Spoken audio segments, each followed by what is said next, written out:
আসসালামু আলাইকুম রহমতুল্লাহি বারাকাতু। কেমন আছেন সবাই? আশা করি সবাই ভালো আছেন। প্রতিদিনের মতো নতুন আরো একটি ব্লগ নিয়ে আপনাদের মাঝে হাজির হলাম। আজকের ব্লগে অনেক কিছু নিয়ে আজকের ভিডিওটা তৈরি করছি। একটু স্কিপ করবেন না। তো সবার আগে আমি শুরু করছি আজকের ব্লগটা বৃহস্পতিবার বিকাল থেকে। তো এটা বৃহস্পতিবার বিকালে আমরা চলে যাচ্ছি একটু নদীর মতোই বলতে পারেন তার পাশে। তো দেখুন কি পাথর, আমি যে মানে হেঁটে যেতে পারতেছি না। তো পরে আর ভিডিও করতে পারিনি, ওইখানে প্রচুর রোদ, রোদ দেখলে আমার মাথা ঘুরে।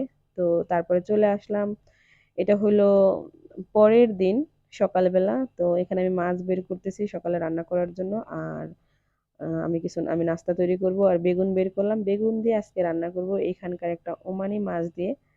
তো যদিও মাছের নাম আমি জানি না কি মাছ। তো এখান থেকে টমেটো নিতেছি। আর আমার যে এই যে পলিথিন পলিথিন দেখে আপনারা কিছু মনে করবেন না, কারণ এখানে আমার অতিরিক্ত কোনো কিছু নেওয়ার কোনো ইচ্ছা নাই। আমার যতটুকু লাগবে, আমরা দুজন মানুষের সংসারে আমরা ততটুকু কিছুই নিয়েছি। তো কাঁচামরিচ, টমেটো, ধনিয়া পাতা সবকিছু বের করে নিতেছি। তো ততটুকু আমি নিয়েছি, আমি অতিরিক্ত কোনো কিছু নিব না, কারণ এগুলো আমি দেশে বয়ে নিতে পারবো না। আর খালি খালি এগুলো কিনে টাকা নষ্ট করার কোনো মানেই হয় না, সেজন্য আমি আর কোনো কিছু যতটুকু লাগবে ততটুকু নেই আর কি। তো এখান থেকে আমি পেঁয়াজ, রসুন এবং একটা পেঁয়াজ এখানে ছিল হবে না, আরো একটা পেঁয়াজ নিয়ে নিলাম। এগুলো নিয়ে তারপর চলে যাবো রান্নাঘরে। তো সবকিছু নিয়ে চলে আসলাম। আমি বরাবরই রান্না করার আগে সবকিছু গুছিয়ে রেডি করে তারপর রান্না করতে আসি। মাছটা একটু ভিজিয়ে রাখি। তো এই মাছটা আমার হাজবেন্ড কেটে দিয়েছে। আমি এখানে আসার পর কোনো মাছই এখনো কাটি নাই, ওই কাটে। তো এদিকে দেখুন আমি একটা ডিম সেদ্ধ দিয়ে দিয়েছি। আর আমার হাজবেন্ডকে সকালবেলা আমি রুটি বানিয়ে দিয়েছি। আর আমি শুধু এগুলো খাবো এখন, ডিম এবং দেখবেন কিছুক্ষণ পরে আমি রেডি করে নিচ্ছি কি কি খাই। তো এখানে দেখুন এই বেগুনগুলো একদম তাজা এবং ফ্রেশ দেখে আনছে। আর এই বেগুনগুলো ইন্ডিয়ান বেগুন, দেখতে খুবই ভালো লাগে। ওমানি বেগুন আমার একদম ভালো লাগে না, খাটো খাটো কেমন জানি দেখা যায়। তো মাছগুলো আমি পলিথিন থেকে বের করে তারপর একটু ভিজিয়ে রাখলাম। এরপর নাস্তাটা দেখুন রেডি। এখানে খেজুর নিয়ে নিয়েছি, এখানে নিয়ে নিয়েছি শসা, কলা এবং একটা আনার আর ডিম। তো এগুলো খেলে আমার হয়ে যাবে। তারপর দেখুন এটা রাতের বেলা আনা হয়েছিল, আপনাদের মাঝে শেয়ার করে নিই। এটা হলো রিং লাইট। এখানে যেহেতু আমি একা থাকি, মোবাইল ধরার লোক নাই, আর এখানে আমার কোনো রিং লাইট বা কোনো স্ট্যান্ড নাই মোবাইল রাখার। দেশে সবকিছু রয়ে গেছে, সেজন্য আমি একটা স্ট্যান্ড নিয়ে নিয়েছি, কারণ মোবাইল এক হাতে মোবাইল রেখে ভিডিও করা খুবই কষ্টকর। তার জন্য নিয়ে আসলাম। তো এটা খুবই সুন্দর, লাইটের কালারটা এবং আলো খুব সুন্দর হয়। আমি আপনাদের এখন সেট করে দেখাইতেছি। যেহেতু আমার আগে ছিল, তার তার জন্য আমার সেট করতে খুব একটা সময় লাগে নাই। দেখুন এটা খুব সহজেই সেট হয়ে গেছে। একদম বড় আছে, অনেক বড় করা যায়। খুব একটা দামি তা আনি নাই, মানে আবার একদম কম নিশাও মানে মিডিয়াম টানছি আর কি। এটাতেই হবে এখন আপাতত কাজ চালানো। তা দেখুন আপনাদের লাইট জ্বলায় দেখেছি, কয়েকটা কালার আসে এখানে। তো খুব মানে অল্প বাজেটের ভিতরে খারাপ না, ভালোই আছে। তো আর তারপরে সব কথা হলো ওই দোকানে আর এর থেকে ভালোটা ছিল না। তো যখন আমি কেনা হয়ে গেছে পরে, এই ভিডিওর ভিতরে আছে দেখাবো আমি পরে, ও চুগে যখন গেছি তখন ওইখানে দেখছি ভালো ভালো স্ট্যান্ড আছে।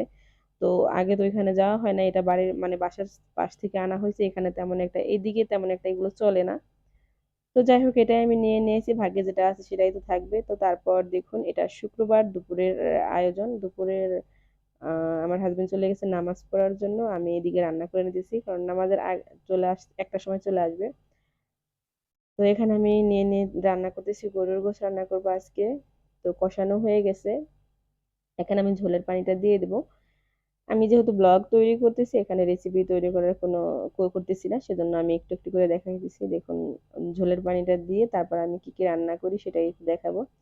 আজকে খুব একটা কিছু রান্না করব না, যেহেতু শুক্রবার দুপুরবেলা বিকেলবেলা যাবো একটু ঘুরতে। এখানে শুধু করলা নিয়ে নিয়েছি, করলা আমার খুবই পছন্দের। আর আলু, করলাটা এখানে একটু বেশি দাম, তারপরেও আমার কাছে খেতে ভালো লাগে দেখে আমি আনা হয়। আর মরিচ পেঁয়াজ সবকিছু কেটে নিয়েছি, আর গরুর মাংস, ব্যাস এই রান্না করব।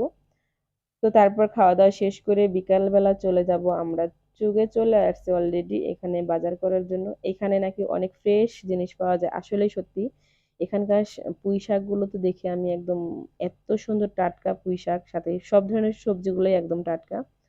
তো সেই সাথে মাছ নিয়ে নিয়েছি, রুই মাছ আরো অন্যান্য মাছ, তারপরে গরুর আহ কলিজা, তিল্লি, তারপরে নিয়ে নিয়েছি মুরগির কলিজা, গিলা। তো এই দেখুন আমাদের বাজার করাও শেষ, আমরা এখন ট্যাক্সির জন্য ওয়েট করতেছি। শাকগুলো দেখে তো আমার খুবই লোভ সামলানো গেল না। এখানে দেখুন আপনাদের দেখাই দিছি, এটা হলো ঢেঁড়স। ঢেঁড়সগুলো একদম কুচি এবং ফ্রেশ, গাছ থেকে ছিঁড়ে আনা হয়েছে। আর এটা হলো মুরগির কলিজা, গিলা। এখানে আলাদা আলাদা সবকিছু পাওয়া যায়। আর মুরগির সাথে কিছুই পাওয়া যায় না, সেজন্য আলাদা আমি বরাবর মুরগির গিলা কলিজা এগুলো পছন্দ করি। আর এটা হলো গরুর কলিজা। আর এখানে আনা হয়েছে একটা মাছ, তো মাছটা আনা মানা হয় নাই, একদম কিনে তারপর এখান থেকে কাটিয়ে আনছে। কারণ মাছ মাছ আমি দেশেও তেমন কাটি নাই, আমার মা কাটছে সবসময়, আর এখানে আসার পর আমার হাজবেন্ডই মাছ কাটে।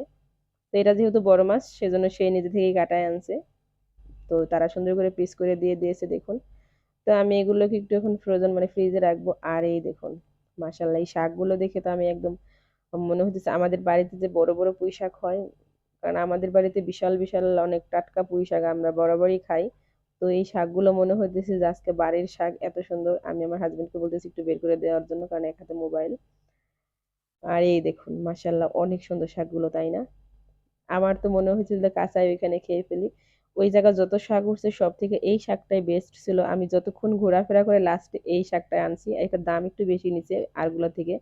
তো দামে তো হবে না, যেটা পছন্দ হবে ওটাই নিতে হবে। বাকি শাক আনলে আমি 300 পয়সা 400 পয়সা আনতে পারতাম, এটা 500 পয়সা নিচে। তো এখানে কাঁচামরিচ আনা হয়েছে। এখানে একটা নতুন সবজি আনা হয়েছে, এটার নাম নাকি এখানে কুচা বলে। আমাদের বাংলাদেশে আমি এটা দেখি নাই, তবে শহরে আছে, গ্রামে নাই। তো ভিডিওটা আর লম্বা করব না, আপনারা কে কে চিনেন জানাবেন কমেন্টে। আজকের ভিডিওটা এখানে শেষ করলাম। আসসালামু আলাইকুম ওয়া রাহমাতুল্লাহি ওয়া বারাকাতুহু। আল্লাহ হাফেজ বন্ধুরা।